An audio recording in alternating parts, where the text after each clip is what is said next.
Conisty, how are ye?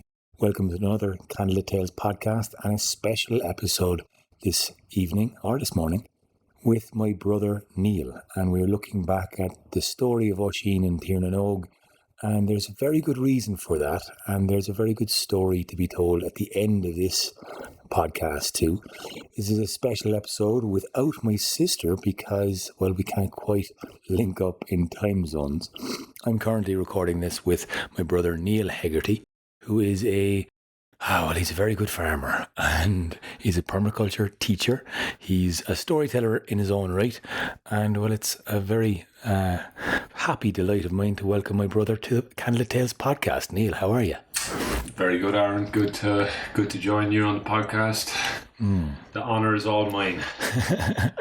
I've been over in Guatemala now for a couple of months, and I've tasted all of the great foods you've been growing in your farm to table restaurant over here at Lake Atitlan, and the crack is only mighty. So we'll get talking about permaculture a little later, because what we really want to focus on at the start here is the idea of Tír and these otherworld islands in Irish mythology.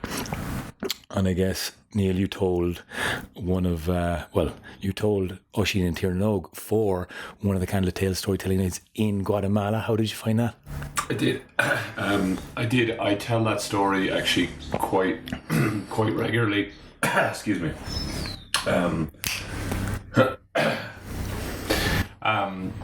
I tell that story quite regularly, actually. I tell it a lot when we teach permaculture courses here at the farm.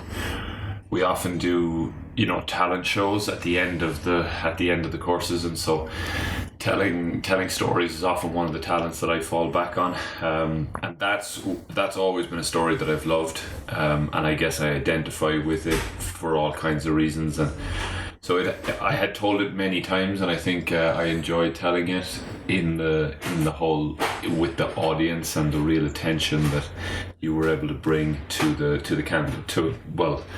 first of 3 Candlelit Tales nights that we did in Gran Casiquín, which is the name of our farm here in Guatemala. Right, yes. I mean, it was a lot of fun to see you getting up and telling that story. Sorika, schooled me in that story before we even started Candlelit Tales, and told me everything. It was nice to be able to bring you guys on a journey, and it was interesting, hearing you put your own spin on it, as we always do. But we were talking about it, and I think you have some really interesting reflections upon, well, your background in permaculture, your background in farming, sustainable living, and then this idea of Oisín goes off to Tír. We know the story, and if you don't, we've plenty of podcasts that have told the story. But in a very brief summary, Oisín, the son of Fionnmacúil the Fianna, goes off to Tír with Niamh Cinor, and when he comes back, time has moved differently, and hundreds, if not thousands of years have passed. He sees the grey landscape, he hears the tolling of bells, the interruption of the sound of now, the desolation of the land, the forests are gone, the people are weak and sick, and it's Christian belief rather than pagan. He's sometimes in the stories huge and big and strong, and everyone is so weak and meagre. And of course we know the story of how he might fall off the horse, turn to dust and die, or that he has a conversation with St. Patrick but ultimately dies, and that's how we know that story. You have a particular interpretation of this that I think is quite a unique one. I heard you talk to Diarmaid Ling about it on a similar podcast, but I wanted to pick your brains for this one because I think it's quite an interesting insight. Can you talk us through it? Yeah, well, one of the things that I'm fascinated by, I did a little bit when I was doing my master's in Kimmage in development studies. I studied a little bit of anthropology, and I became fascinated with the relationship between the kind of culture and the worldview that people have and the way they manage land.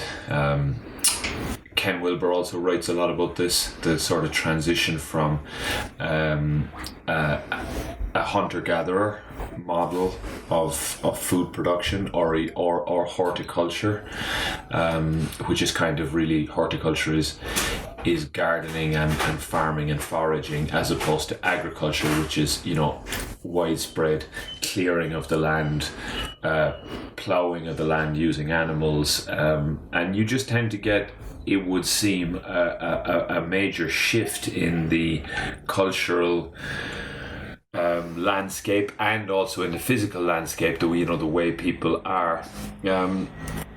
And certainly in permaculture circles, there's a large move in what they call the rewilding direction. Right.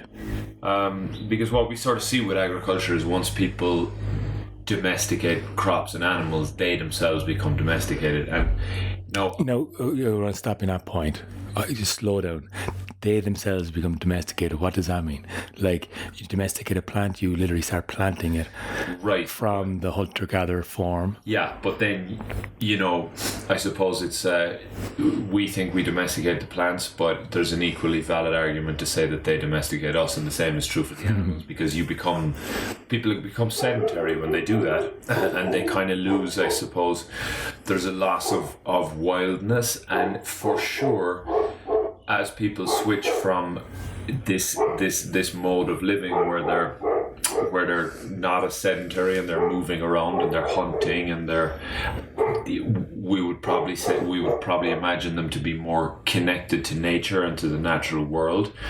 And those, peoples who live like that tended to have what we would call a kind of a more druidic, shamanistic culture in a lot of cases, and probably physically, much healthier, because the varied diet, the kind of like wild game and wild plants, I suppose we imagine people would have certainly had the potential to be, like Oisin is in that story, this kind of like,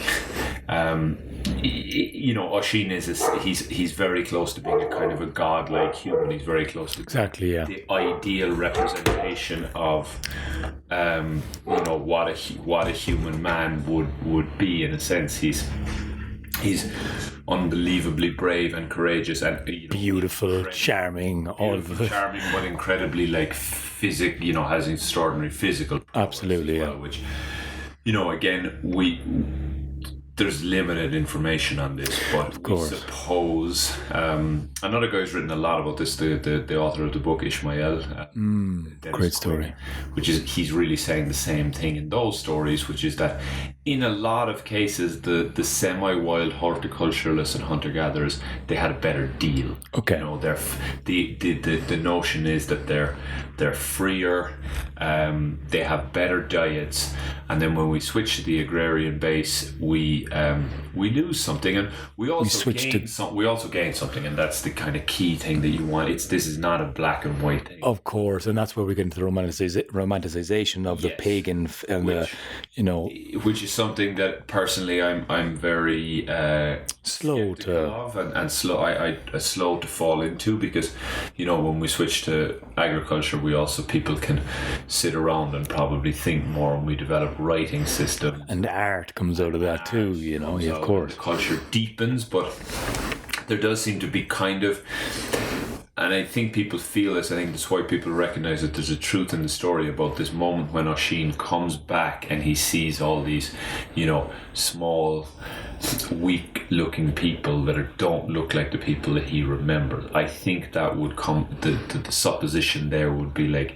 once we start farming, and once you develop a kind of a hierarchy in the structure, which all hunter-gatherer societies, all agrarian societies would have had, and suddenly you have peasants and more people but less wild landscapes, and I think there's so that's being talked about for sure.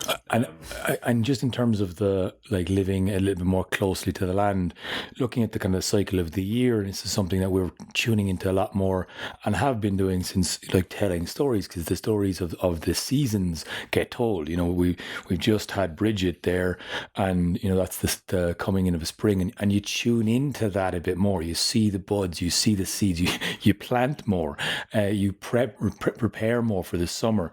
In Beoutana, it's the time for the stories of the Fianna. We have Oisín Tirnog now in March, but like we have also like it seems to be going out foraging, being in the land, appreciating the outside. Whereas you get Lunas, a harvest festival, Samhain, the end of harvest festival, which is very much the dead half, going into the death, and appreciating that cycle, and coming together around the fire and being much more closer and warmer. And the stories and the time of the seasons tell us what to kind of do, or how to organize ourselves, and what to eat. What to pay attention to as well. And I suppose one of the ways I think about it is that I think stories and rituals are things that reinforce a worldview. We live in modern times now, where we can actually sort of be conscious of what our worldview might be. And then tell stories and engage in rituals that would reinforce that. Whereas if you go back to these other times, the very concept of even having a worldview would have been alien. But we see these stories that are related to seasonal changes and births and deaths and just natural cycles over and over again. And one of the things that I think that's important to realize is there's a difference between a ritual that's really grounded in the worldview of a people and necessary somehow, like the things you're talking about, rituals around harvest time, rituals around the entrance of the death that comes about from winter and all that kind of stuff. And if one or if a group of people do not have that connection to the land, then these rituals become, what Charles Eisenstein calls rituals in inverted commas. Okay. So they become these kind of things that people occasionally will partake in an attempt to have an authentic experience. I see that a lot here with the kind of Mayan fire ceremonies, which are, there's a very rich tradition in this part of the world where I live in Guatemala, and a lot of the indigenous spiritual practice and rituals have survived to today. But I always notice that there's this kind of there's this disconnect in a sense where, because the Mayan fire ceremony is all about saluting the four cardinal directions, east, west, north, and south, and if you're living in a way where you're actually tuned in to what's coming from the four cardinal directions at the different times of year, and you're also, the 20 Nahuales, which are the 20 energies of the Mayan calendar, if you're actually having time to connect and be in nature and look at all the different birds and trees that it's sort of inspired Mayan cosmovision, then those rituals will have a lot more force than they will, if you're completely disconnected to the natural world and yes, of course, coming along and paying $200 to take in a inverted commas. That becomes an experience then, opposed to, and like it's if you go back to like looking at the solar calendar and looking at like the distance between the solstices and the equinoxes, halfway between the winter solstice and the equinox, the spring equinox, that's when you have Imbolc, and it's a quarterly after that, so the whole year going around, you're tuning much more into the season. So it's not about just having a party, obviously, right. And so there's obviously deeper layers and deeper meanings, and it's a really interesting one to explore. I mean, like every story can be analysed and you can take kind of meanings out, but I do think the idea of the Oisín and the Fianna representing something that is, we know it's free, we know what freedom kind of might mean in a romantic sense, but certainly the hunting, the foraging, the living off the land, the no attachments to things and items and belongings and places, and then coming back to an agriculture system where deforestation has happened and disconnect has suddenly happened. And that's a very strong and clear representation in that story, I think. It kind of like one shifting paradigm paradigm to the next, and how people then get stuck in different world views, like you say. Right. Now, we have to all come together collectively to help the greater good by farming and making loads of corn, or making loads, here, or making loads of wheat, or making loads of potatoes, so that more people can survive, but not necessarily be more healthy, be more able, and be more well-rounded. And there's a couple of things there. I mean, I think firstly, evolution can be looked at from a couple of different ways. So, of course, you could say that Oisín, if he represents, and the Fianna, if they represent this kind of like romanticized ideal of the horticulturalist or the hunter-gatherer, whichever one it would be, I would imagine those people, they would have been horticulturalists in the sense that they certainly would have been, planting and altering the landscape. But if we take them, in that they might have like roamed around, planted a bit, come back to that in that season, gardened, right?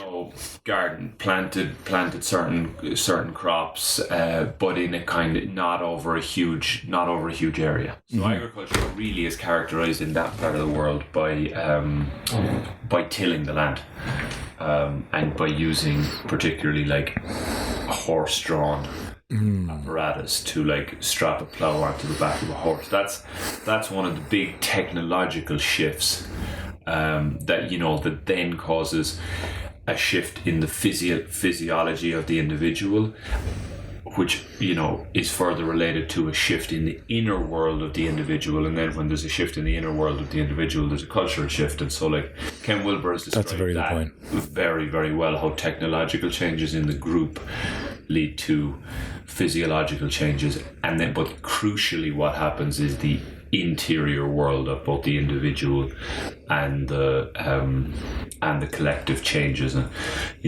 that's something that's what psychotherapists and anthropologists spend their time studying. Yeah, and I think what's particularly interesting about Ken Wilber is the kind of holistic view he took, and the way he pointed out how each one of these kind of spheres in a sense is connected. But look, just going back to the Oisín thing, I think there's a few more things to it. It's like, so first, if you sort of say, well, yes, the Fianna, what made them so idealizable is they did have absolute freedom, which I think is something that all men in a sense yearn for, but there was this nobleness to the way they acted. So in a sense, they're really, really powerful, positive images for masculinity. Right. That's another thing that you can't kind of forget about all of these warrior stories in that you tell. And this isn't just unique to the Oisín story, but it's like, it's the idea that these wild free men are using their gifts primarily in a kind of a protective way. Right. So that, I think that's also a very powerful element that the story contains. And do you think that can contain, because there is, the source where a third of the Fianna are Banfin, the female warriors, and there's a whole resurgence of telling female warrior stories, because the idea is that by not telling those stories, you don't let women become strong and free and able-bodied to, be as courageous and strong, because that's too scary for the balance of society. Do you think is it men and women, or are the Fianna representing something primarily kind of masculine that is something unique to the genders, or is it? No, I mean I think when you use terms like masculine and feminine attributes, you're not necessarily talking about men and women. The warrior archetype is a very interesting one, because I think the idea that there is a mature version of a warrior who is, in a sense, peaceful unless it's really necessary, and who spends his or her time kind of dedicating him or herself to a kind of a craft and like the betterment of himself or herself, particularly physically. That's real warrior stuff, and luckily that energy has survived today, I think, through the GAA primarily. hurling to me is still the ultimate. Camogie is still the ultimate warrior game. And, you can see how many young men and women are drawn to that because in Ireland, of course. And in fairness, there's a lot of hurling teams around the world. Like the Irish diaspora have spread it, and it's one of those games that is just fascinating and very. It's and I guess you get it in rugby, hockey. You get it in lots of sports as well. It's a very absolutely of course warrior fuel thing. I would say that's why sports kind of exist. Of course. But there is, for me, there's something particularly embodying about that warrior energy and how we see it play out on the hurling field. So, I think that's another element to the story is this kind of like just a reverence attached to the description of Oisín, and in a sense, this kind of like he does represent this kind of ideal of masculinity. Sure. And then it, and the circumstances that change that as well, how he falls from grace in a way by coming back to a land that he doesn't really belong to, and there's something terribly powerful about that. Firstly, I think that the idea of him going to Tir na Nog is really interesting because Tir na Nog is essentially heaven.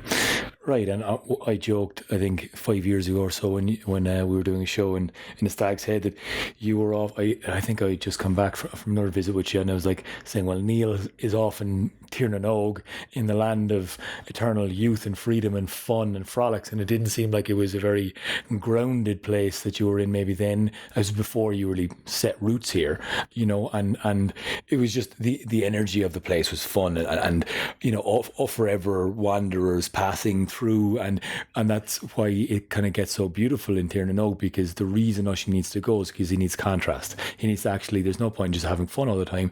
It's great to have the crack, but you need to know when not to have the crack so you can have the crack better next time, because you need to have the opposite. You need to know what it is to feel sad, to feel happy. Yeah, and the fact, like the description in the story of Oisín becoming bored. I think this is actually quite this is a very old idea. I've realized. The Buddhists have this idea about nirvana and samsara. Right. That really the idea being once you die, which we all will, that you kind of you let go of the world of suffering and the world of worry and the world of responsibility, and you sort of, there's been so many books written by people who've had near-death experiences or experiences like ayahuasca or in deep meditation, and they're all pretty similar. It's this kind of description of this formless, eternal kind of state. And as Alan Watts, who I've always loved listening to Alan Watts' talks, kind of says, he's like, well, imagine that you're in this state and then you kind of realize that you're God, which in a sense you are, or there's this eternal divine to your soul. And imagine, you forget about all the daily stresses of life, and you realize that you're God, which that's how the Buddhists kind of describe waking up. And he says, well, what would happen? You're up there and there's no death and there's nothing to worry about, and you can do basically anything you want. Oh, and you'd get bored. Yeah. And that's the thing. And that's what life is. And it's very plainly displayed in that story when St. Patrick says to Oisín, would you not like to come to heaven and pray to God all the time?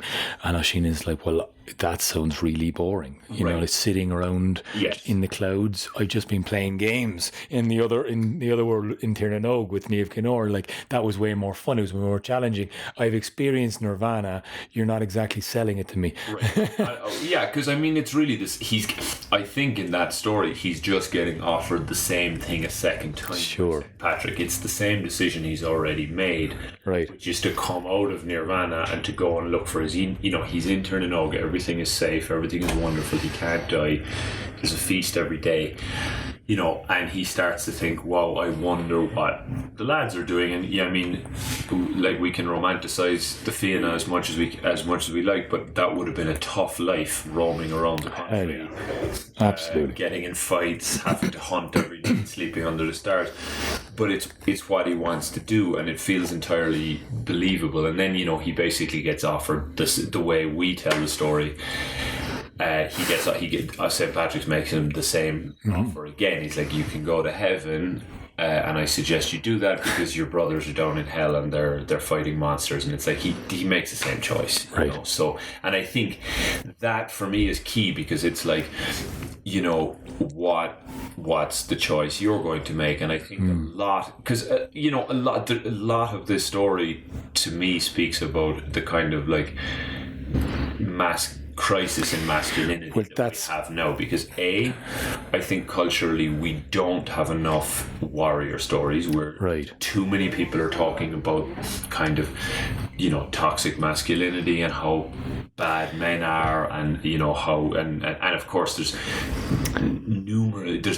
too many examples of bad male behavior. There's loads of it, and but then there must be, and I think this is the reason some of these stories exist, there must be an opposite of that. Right. It's not the opposite of like toxic masculinity or destructive masculinity or whatever is not passive masculinity, or it's not to repress it. Yeah, and that's the danger. Because that really is what Oisin is in essence. Is he's an integrated man. He's a man who has integrated his shadow and decided to use his considerable gifts for good, not for evil. So he's not being a bully. He's not going around beating people up and taking their stuff. And that's really the ideal. Yeah, and like I guess I get asked this by people, a fair bit, like guys who are like trying to figure out what is the role of the man to step into when it is all laptops and working away from home and trying to whatever. And we're all figuring out a new way of life, especially with COVID coming in and making stuff much more. Well, people are running away from responsibilities. They're taking up more responsibilities. It's shifted a whole thing. It's shifted a whole like pattern of behavior, and suddenly we're trying to integrate now what we learned from being connected and being able to stay at home and being able to not travel so much and be in offices all the time in big square buildings and concrete deserts, or something slightly more integrated with living, not just working. So we're coming out of a bit of a story here, and we're trying to paint a new one. Yeah. And like people are, and Jordan Peterson talks about that, the dangerous masculine or the dangerous man is often the greatest guy who's able to be good. And I know we're talking about men and masculinity in this podcast, but I think it's a really powerful thing to be talking about, because we've just been talking about the goddess, and I tap into that energy myself, and it's foreverly abundant for both sexes. I think it's good to point out.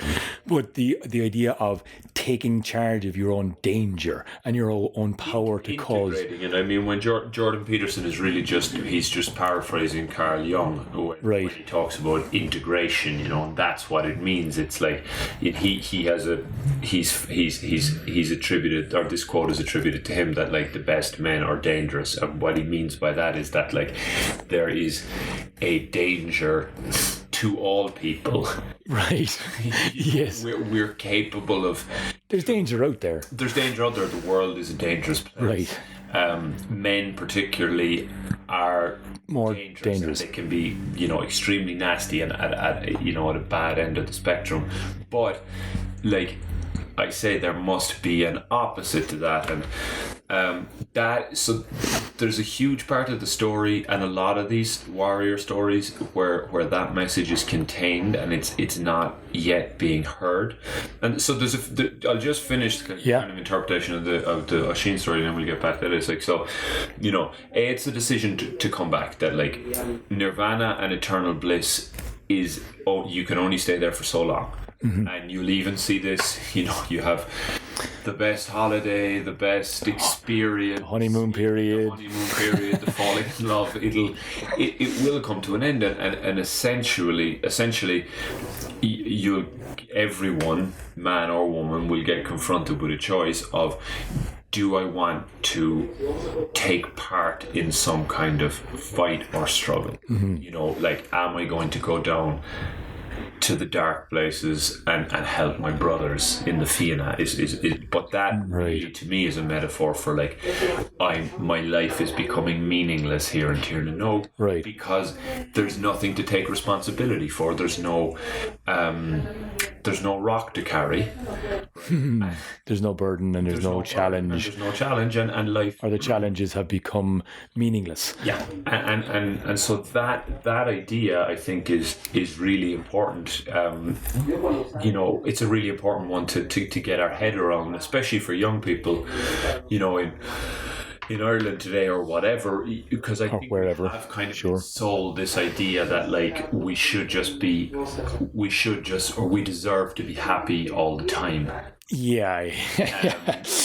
Everyone wants to everything at the moment, you know. It's like we want to be traveling, we want to be having like experiences, we want to also have a house and have you know. And what made my, you know, ultimately, I think a lot of people imagined, you know, you were telling the story of me being off in Tiernanog when I was in Guatemala, and I think a lot of people back home imagined that, like, oh, you know, Neal's just out there, you know, living the dream, having fun, putting the feet up, but we all have that choice to go down and, you know, get your hands burnt in the fires of hell by working into the depths of planting something and seeding something and working through something that you really are committed to. And I think that's where, you know, I see an awful lot of, you know, there's a role model in you for me, in terms of, you're my older brother, and obviously I've seen you make plenty of mistakes. Half the times I've learned from them in a great way, tried to avoid them, but also in ways that I go, oh, this is kind of what an integration of strong male energy and a good mindset and a holistic kind of overview. You know, you're not overly spiritual, but you are too. And there's some way of trying to do that. And what you've done, what I've seen you do here in Guatemala is really work hard at making something happen from the ground up and build on land. And I think that's like where we're all broken we're broken away from our chain of food. We're broken away from our chain of ability to make our own houses, or we're broken away from our own ability to care for ourselves fundamentally and create our own pastures, you know. And we're left on these barren landscapes with the tolling of church bells and grey concrete houses where we're getting charged for rent, and no one's able to afford that anymore. There's this kind of this kind of disempowering thing, I think. I mean, really what I've been out here doing for the last 8 years is, you know, and I didn't know that I was doing it at the time. I didn't actually have the framework for understanding it that I do now, but, you know, I've been pushing a rock up a hill. That's what it feels like I've been doing. I became consumed by this idea and this vision that, you know, I could build an organization based on permaculture ecological principles that brought a level of wealth and abundance to this country that I fell in love with. Right. You know, that's been the guiding principle, really. And fundamentally to yourself as well. Absolutely, fundamentally to myself. Of course. Know, and I think a big thing on my journey was the integration of realizing that ultimately what's best for, you know, the neighborhood I live in and the watershed I live in, and the way that I can best serve my community at large is first and foremost by looking after myself, my family, and my farm, and kind of trying to radiate out good a rippling effect. A rippling effect, having a knock-on effect. That's just something we see in nature anyway. We see the most successful species in nature are the ones that are, or the ones, how would I put that? The most successful members of an ecosystem are the ones that are doing best themselves, but also sharing and providing habitat. An oak tree, an old oak tree is a good way of seeing that. It's harvesting huge amounts of sunlight and water primarily for itself, and then it's secreting out all of the excess of that to millions of other life forms. Mycelial level, and and sort of once you understand things in that context, I do think it kind of helps. But one of the ideas I've become obsessed with in through kind of permaculture design and also mythology is this one that these hands that harm can also heal. This kind of thing. And I think actually when I listen to a lot of people who come to visit this farm and study with us, they have this, I've realized, terribly corrosive idea in their minds that human beings are bad. Right.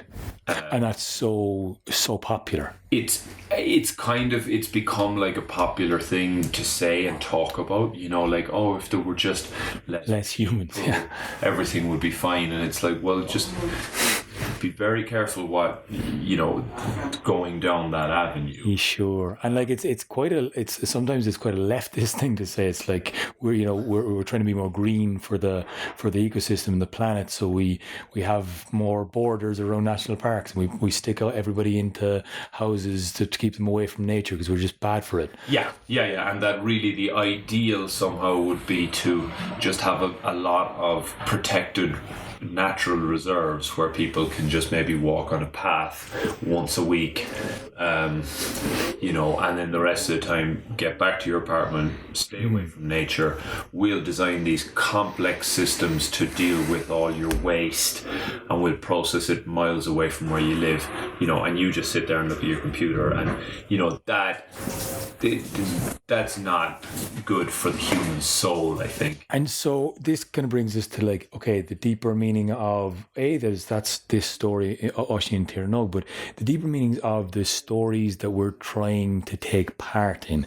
We all go on our own hero's journey. We're all setting off from, the landscape that is asking us for an adventure. It's giving us the call to adventure. We have the dark night of the soul, or we have the death and the rebirth in our own lives. We all know where the turning points in our lives were, if we live long enough or have lived long enough to know it. And if you're young and you're entering into it, you're probably unaware of all those things until you look back in it.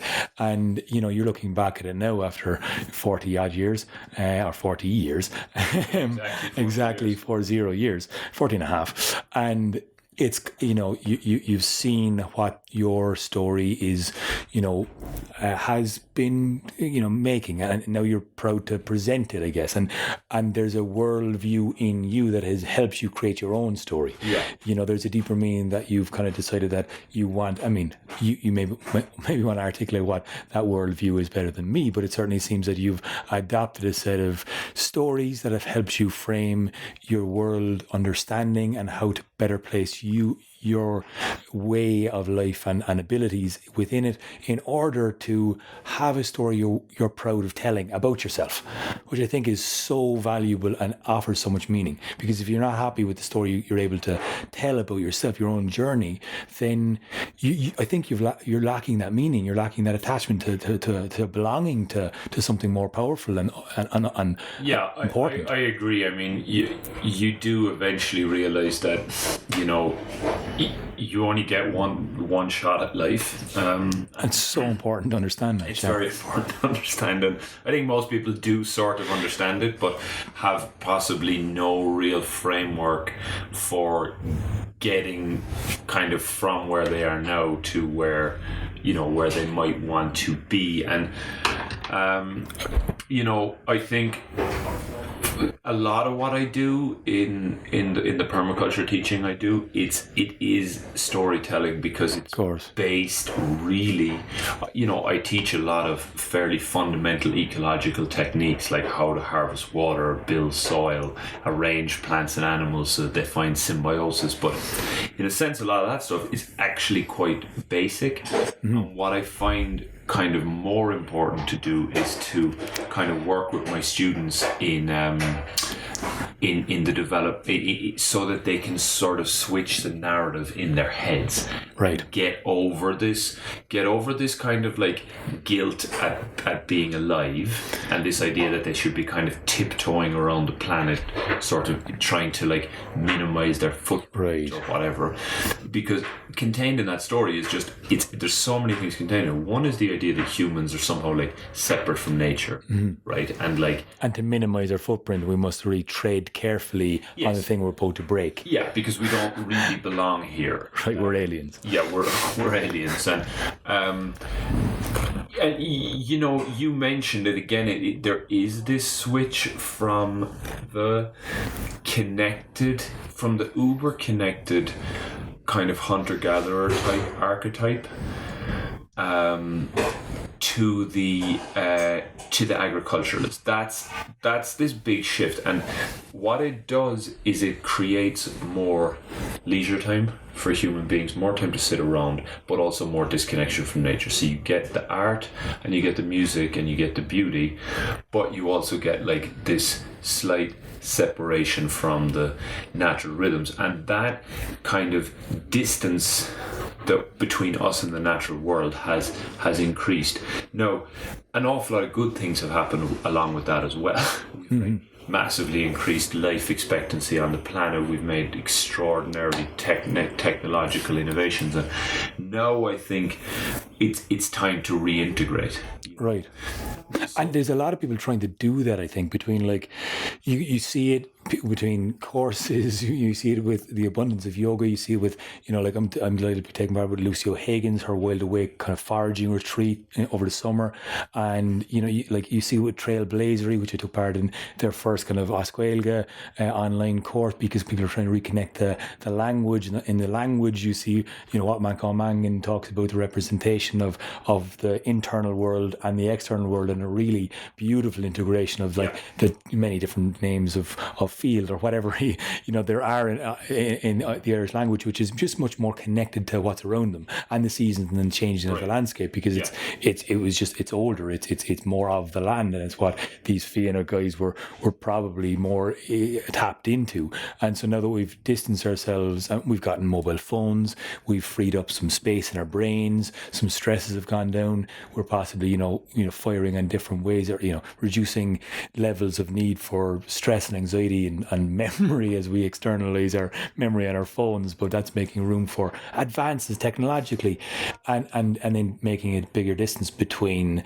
where the hell we get our food from, how we take a way of living into our own hands in this time. And we're shifting into there's a desire, there seems to be questions being asked about what do we do now. The revolution will not be televised because no one knows what the fuck it is or how to do it, and it's all on the personal experience, and it's all, no one wants to take responsibility for their own story because they want to follow a governance or a religion that will tell them or lead them along a way that will be safe. Right. And then that's scary to jump into hell to battle the demons and take up what may be an insurmountable challenge. But that's kind of the call to adventure, perhaps. That's the call to adventure. And I mean, when it comes to sort of storytelling, I'm just utterly convinced at this point in the plight of the individual. That there really is no other way, I believe, to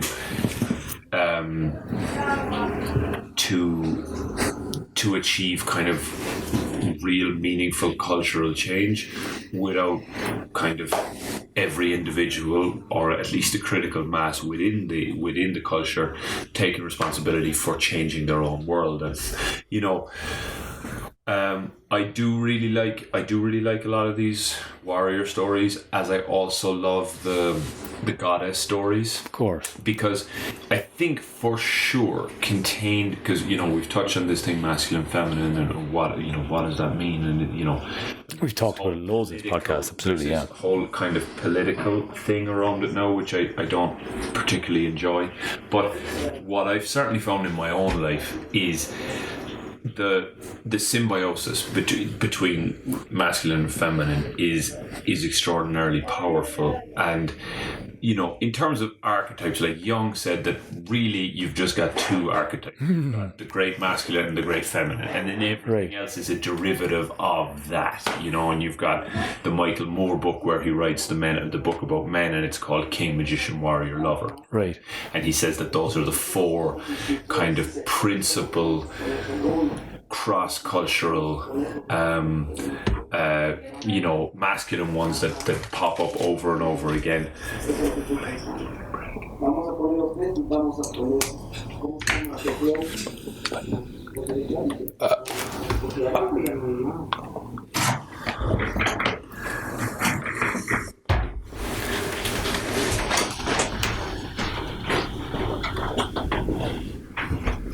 Amor, perdón, pueden dejar de hablar como 20 minutos más, mucho.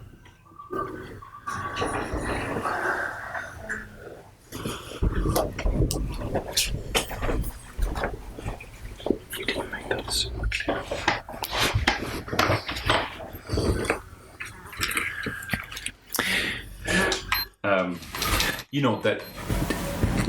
That then everything is a derivative of those you've got your great masculine, your great feminine, and those are the two sort of principal archetypes, and then within them we see other ones for both men and women. But I think that the key, one of the real things I've learned from becoming such a lover of the natural world and observing nature is that within the biosphere, the sphere of carbon-based living things that only exist as far as we know on this planet and is extraordinarily complex and just mind-boggling, really. Sure. Can exist, but the only way into that is between a male and a female, right? Be it a plant or an animal or an insect.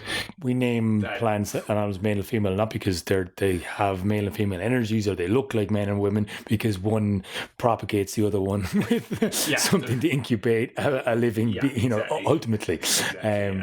And so that's the sort of fundamental driving force for creativity in the biosphere, and it is relationship between those two. And this is not this is not a social construction. No. And like we were telling goddess stories with the last story, and we live streamed it. I hope you watched it.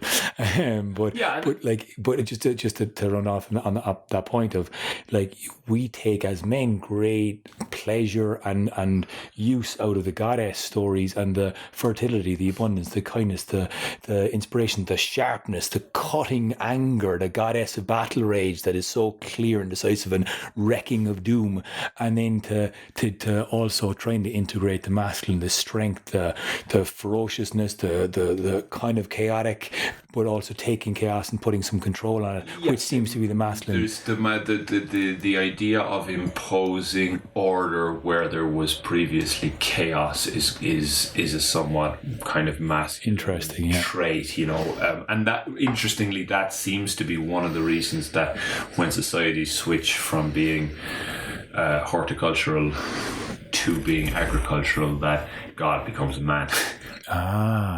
There's something in that. There is something in that. Wilbur writes a lot. It's interesting. That. Wow. And that kind of what we call the patriarchy or the conceptualization of God as a man, that happens principally when we switch to the agrarian, and we don't have that integration anymore. We lose the goddess stories, and all of a sudden we're now just focused on overcoming the obstacle through adversity, and the warrior challenging head on and defeating stuff through violence, and then you forget the flip side of how to and so you end up with this terrible situation where young men are not being told enough stories about people like Oisin, right? So they're not conceptualizing the idea that this kind of energy I have, which can cause me to destroy things and get in fights and do all kinds of crazy stuff, can be channeled and can be used to do good in the world,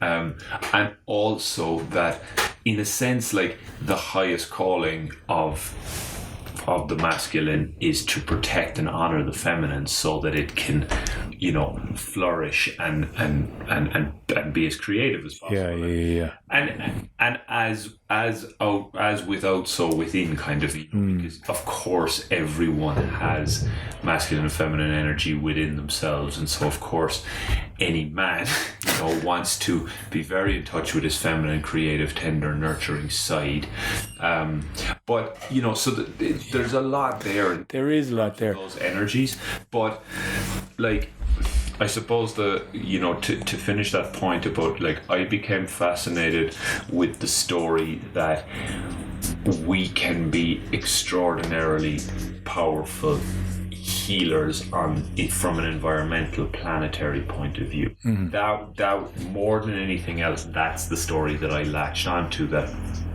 yes, we have ecologically, as human beings, caused an unbelievable amount of destruction. And we are for sure in the process, and if we could keep doing what we're doing at the moment and we don't make any attempt to change it, we'll destroy ourselves principally. And the danger is people will think we're going to destroy the planet. The planet is probably strong enough to shake us off. In 10,000 years, the planet will be fine. And that's another thing also to kind of like make peace with. Right. Is that, like, we're only going to live so long anyway. Human beings will evolve. Human beings will cease to be. We'll either evolve into something else, right, or we'll kind of blow ourselves up.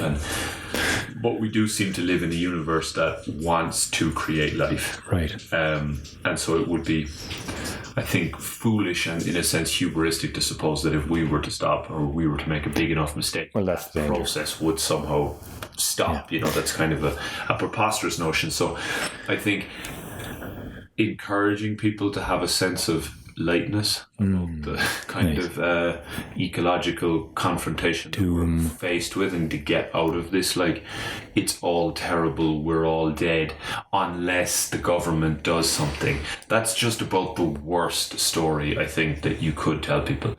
Even if it's true, maybe it is. Maybe unless Micheál Martin gets his finger out, reforests the whole thing, and is he even still the teacher?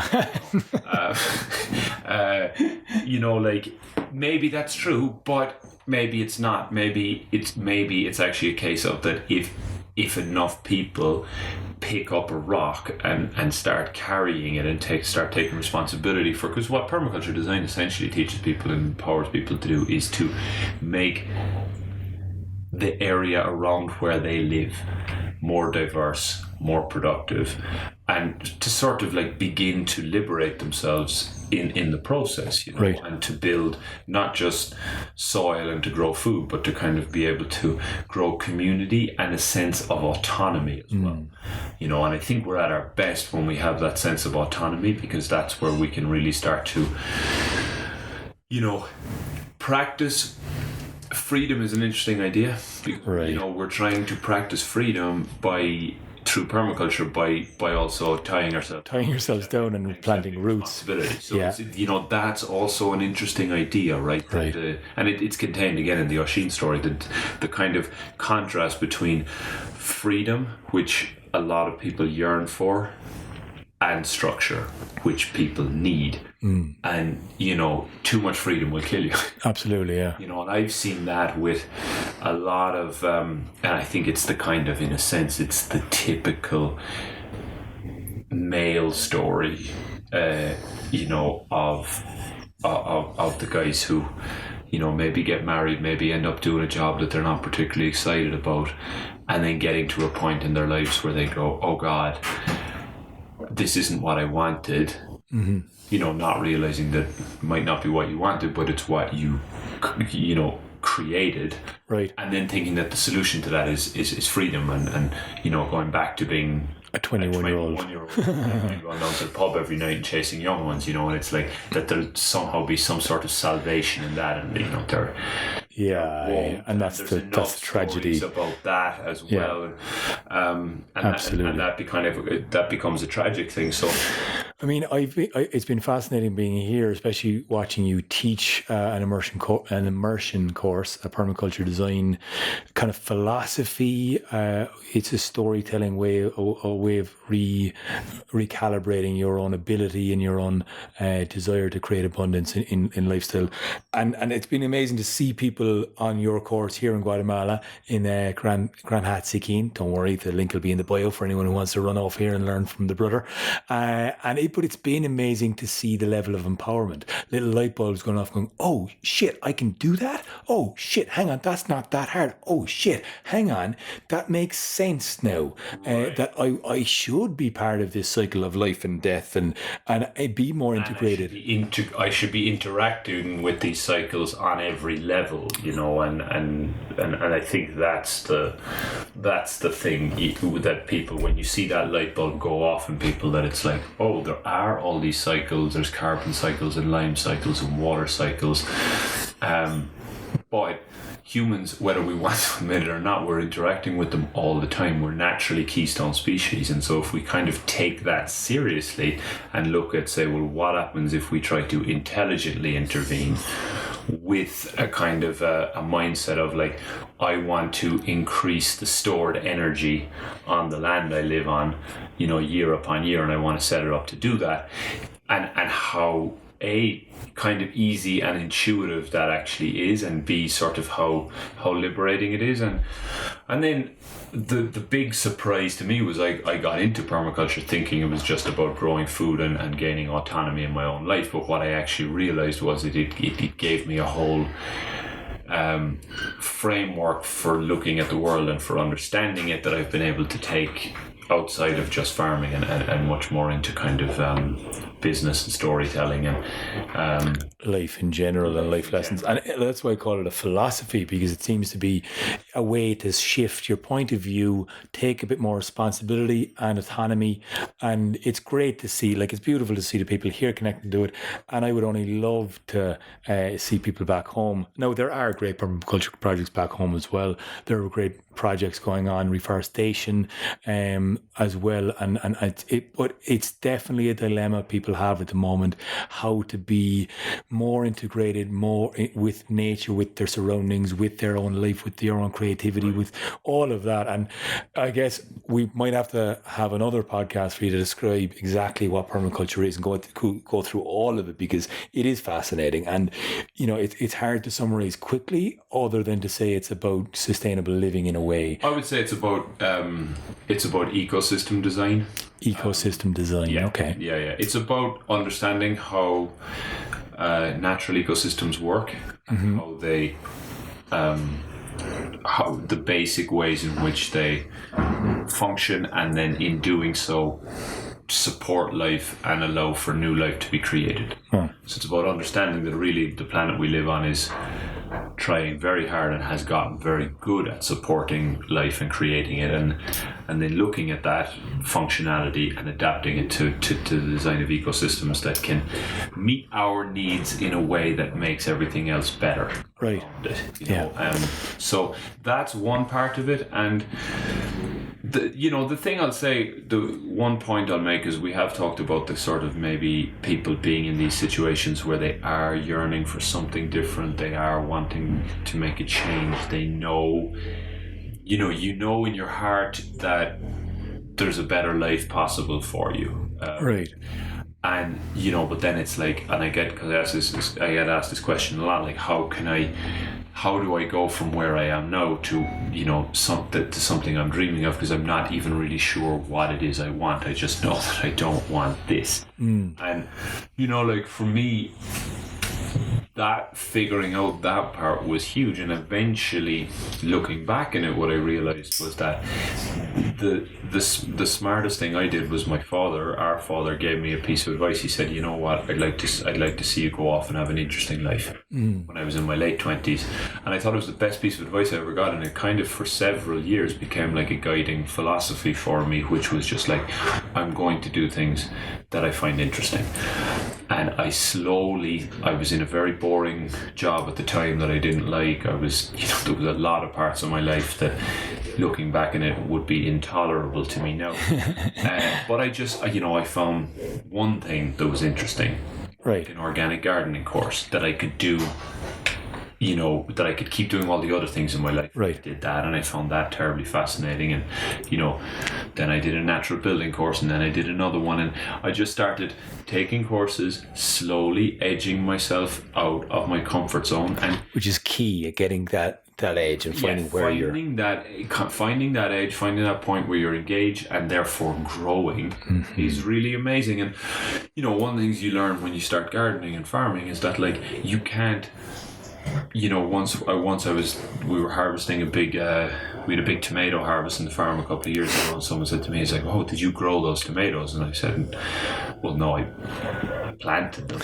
They grew themselves." And yeah. Well, it's like, it's funny. You're the same. Like, I was just thinking about you want to grow. Like, human beings are sort of, in a sense, programmed to grow. And they're programmed to go in a direction of, like, greater depth. And like our father, the psychotherapist, the person who went through a fairly traumatic childhood and many life events that caused him trauma, and then kind of went back into the, his death and rebirth was probably, finding psychology and finding that thing that he found interesting in, and working through his own problems and issues, and then finding a way out of that in terms of helping people do the same journey. And from a different point of view, from a different perspective, you and I have landed in a people that are maybe like haven't had as much childhood trauma. We were well raised. We were lucky enough. We came from a stable connection with our parents. We weren't overly anxiously attached. We didn't have huge amounts of trauma or devastating life events that caused lots of stresses in our early development. So we come to a point in our lives where we need to find meaning, not get over the trauma, and then to get to some place that isn't just depressing, that isn't just functional. And so you're half well-rounded human being, but you're looking for meaning. You're trying to find out the next level of happy existence, whatever that means. Right, which is a hugely confusing thing that would be necessary, because, if you say, look at where our grandfather grew up, or our great-grandfather, and the kind of like resources and life available to them versus what we grew up in, someone in their time would look into the 1980s and 1990s Ireland and say, well, that must basically be utopia. There's no food shortages. Almost everyone can, go to university, study whatever they want, learn to play music. If they get bored, they can switch on a color TV and watch a movie, or, you would suppose that suffering at this point would be eliminated, and yet it's not. And that kind of modern society, in a sense, could be viewed from one perspective to be a bit like Tír na nÓg. It's like you could lie on a comfortable couch and watch Netflix and get entertained and eat amazing takeaway food. Right. Very attractive. And really have no discomfort or be in danger at all. Mm-hmm. And yet it makes people miserable. It makes actually things worse. Way too much time to think of worries, anxieties over small things, problems cropping up. The spirit suffers, and so we're programmed to find problems anyway. We're programmed to find problems, and that's, as we mentioned, like, that's in a sense what being alive is. Being alive is a problem.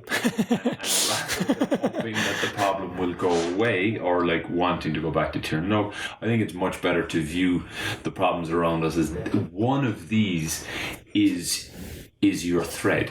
Because one of the other stories I told, which I love, is the Michael Meade story, and it's all about weaving. Yes. This idea that, like, there's loose threads there all over the place, and they're just dying to be picked up and weaved and turned into something. And so I've much more now conceptualized the ecological crisis as, this can be the call to action, the call to the hero's journey for millions of people all over the world, and it promises, a wonderfully fulfilling life of planting trees, building soil, recreating the conditions that the planet needs to go on, sustaining not only us but also, the myriad of other types of life. Our farm, by the way, is called Gran, which is one of the Mayan Nahuales and it signifies abundance, and it's symbolized by the bird. So it's like we're trying to farm, even though we're growing kale and chard and beets and raising goats and chickens, but we're trying to do all that in a way that increases the bird population on the piece of land that we manage. The microorganisms in the compost. Yeah, judge the health of the farm by the health of its predators. Like that's kind of what we're trying to do. You are what your food eats. Yeah, all those taglines. But so that, I think, in terms of like, you're probably starting to see why storytelling is so important, because really what I find myself trying to do and trying to convince people of over and over again is that, like, we must reframe the way we look at things, and we must, rather than have this kind of heavy, guilty, we're bad feeling around things, it's much more we're not only part of nature, we are the most miraculous thing that nature has ever created, because the level of depth that we're capable of is so extraordinary. Right. Like trees in all their splendor are wonderful, but they don't have mythological histories. They don't. Yeah. They're just they're doing the thing. So much extra depth to humans, and that just means that there's so many extra places where we can get it wrong.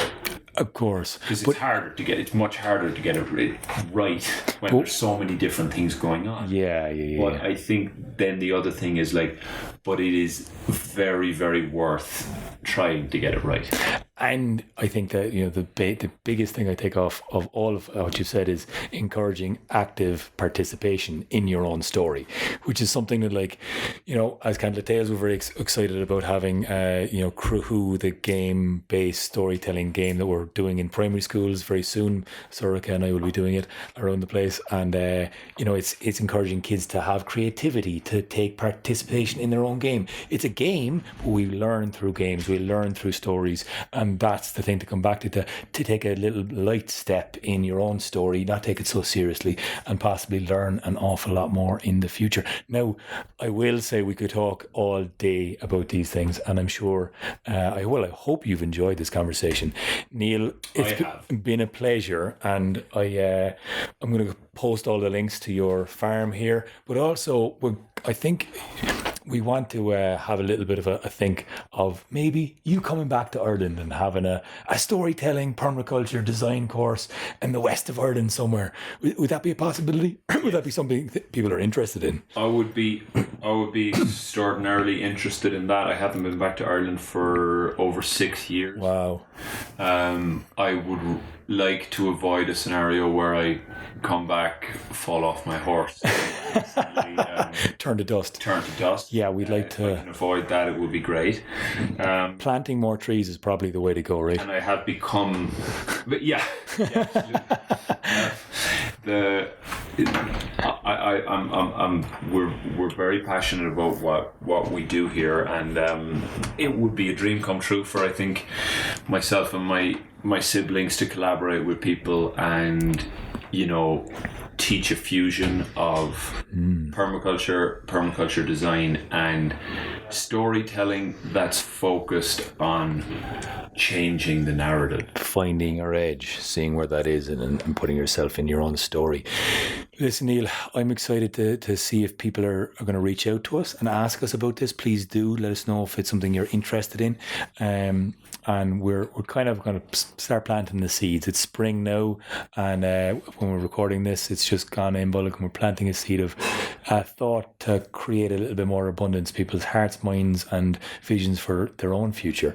Get in touch if you're interested in this. And Neal, absolute pleasure. Check us out on groundhousekeen.com and groundhouse groundwork.com, groundwork.life, which is our educational permaculture platform. Perfect. Gromor, and see you next time. You. Slán.